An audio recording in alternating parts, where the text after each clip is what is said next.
For me, the 10 minutes that mattered probably came in chunks of 3, 3, 1, and 3.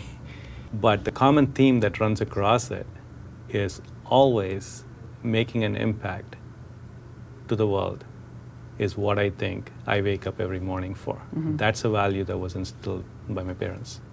I remember very vividly the 1 minute that my mom used to say, and there is a scar right here from stitches. And I was a 1-year-old kid who fell down pretty badly, and my head was open and was bleeding heavily. My dad was in the military, so we went to the nearest military hospital. My mom vividly recalls, as they get me into the operation bed, the power goes out.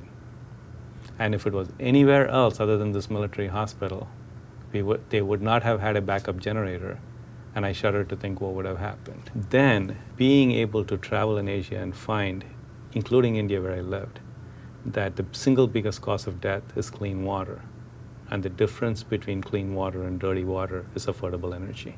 That's the super resource. That's the kind of water that you need. If all your food were powdered material that you need to bring home and mix, mm-hmm.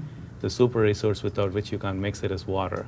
Similarly, for everything we do in life, without energy, everything else doesn't matter. And then the third thing about distributed came to me from just watching what happened in the telecommunications revolution. And then I had this chance meeting with the Nobel Peace Prize winner, Muhammad Yunus, mm-hmm.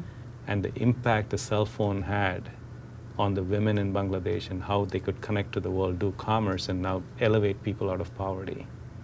And he looked at me and he said, you know, KR, but the biggest problem I have is I can't charge these cell phones in these villages. There is no electricity available. Back to the issue of power, right? Back to the issue of power.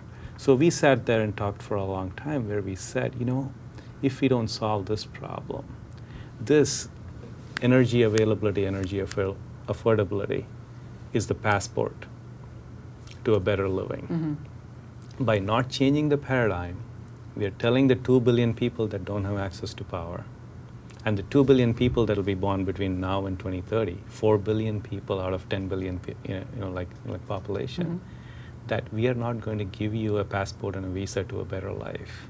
So to me, that combination of those moments put together said, if there's one thing I can do for my kids and my grandkids and for everybody else, it is to try to solve this problem in a distributed, democratic way.